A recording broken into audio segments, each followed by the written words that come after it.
Leviticus 25. The Sabbath of the 7th year.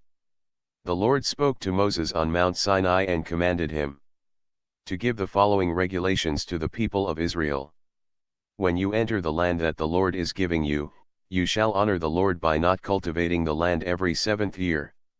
You shall plant your fields, prune your vineyards, and gather your crops for 6 years.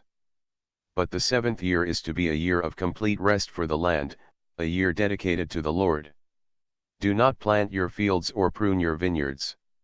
Do not even harvest the grain that grows by itself without being planted, and do not gather the grapes from your unpruned vines. It is a year of complete rest for the land. Although the land has not been cultivated during that year, it will provide food for you, your slaves, your hired men, the foreigners living with you, your domestic animals, and the wild animals in your fields. Everything that it produces may be eaten. The year of Jubilee. Count 7 times 7 years, a total of 49 years. Then, on the 10th day of the 7th month, the Day of Atonement, send someone to blow a trumpet throughout the whole land. In this way you shall set the 50th year apart and proclaim freedom to all the inhabitants of the land. During this year all property that has been sold shall be restored to the original owner or the descendants, and any who have been sold as slaves shall return to their families. You shall not plant your fields or harvest the grain that grows by itself or gather the grapes in your unpruned vineyards. The whole year shall be sacred for you, you shall eat only what the fields produce of themselves. In this year all property that has been sold shall be restored to its original owner. So when you sell land to an Israelite or buy land, do not deal unfairly. The price is to be set according to the number of years the land can produce crops before the next year of restoration. If there are many years, the price shall be higher, but if there are only a few years, the price shall be lower, because what is being sold is the number of crops the land can produce. Do not cheat an Israelite, but obey the Lord your God. Provisions for the 7th year. Obey all the Lord's laws and commands, so that you may live in safety in the land. The land will produce its crops, and you will have all you want to eat and will live in safety. But someone may ask what there will be to eat during the 7th year, when no fields are planted and no crops gathered. The Lord will bless the land in the 6th year so that it will produce enough food for 2 years.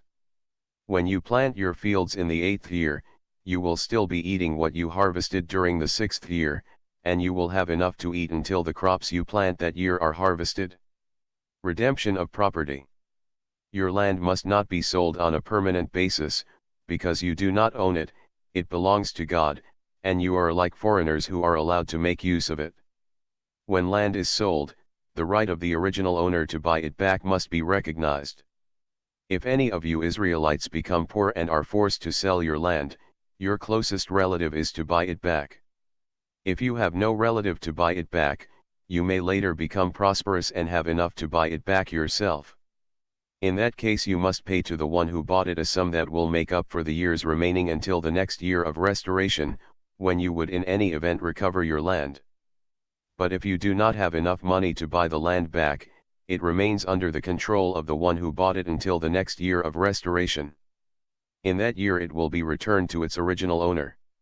If you sell a house in a walled city, you have the right to buy it back during the first full year from the date of sale. But if you do not buy it back within the year, you lose the right of repurchase, and the house becomes the permanent property of the purchasers and their descendants. It will not be returned in the year of restoration. But houses in unwalled villages are to be treated like fields, the original owner has the right to buy them back, and they are to be returned in the year of restoration.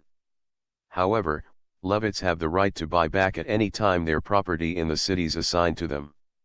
If a house in one of these cities is sold by a Levite and is not bought back, it must be returned in the year of restoration, because the houses which the Levites own in their cities are their permanent property among the people of Israel. But the pasture land around the Levite cities shall never be sold, it is their property forever. Lending to the poor. If any Israelites living near you become poor and cannot support themselves, you must provide for them as you would for a hired worker, so that they can continue to live near you. Do not charge Israelites any interest, but obey God and let them live near you.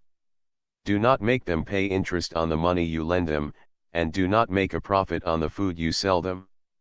This is the command of the Lord your God, who brought you out of Egypt in order to give you the land of Canaan and to be your God. The law concerning slavery. If any Israelites living near you become so poor that they sell themselves to you as a slave, you shall not make them do the work of a slave. They shall stay with you as hired workers and serve you until the next year of restoration. At that time they and their children shall leave you and return to their family and to the property of their ancestors. The people of Israel are the Lord's slaves, and he brought them out of Egypt. They must not be sold into slavery. Do not treat them harshly, but obey your God. If you need slaves, you may buy them from the nations around you. You may also buy the children of the foreigners who are living among you. Such children born in your land may become your property. And you may leave them as an inheritance to your children, whom they must serve as long as they live. But you must not treat any Israelites harshly. Suppose a foreigner living with you becomes rich, while some Israelites become poor and sell themselves as slaves to that foreigner or to a member of that foreigner's family. After they are sold, they still have the right to be bought back. A brother, or an uncle or a cousin or another close relative may buy them back, or if they themselves earn enough, they may buy their own freedom.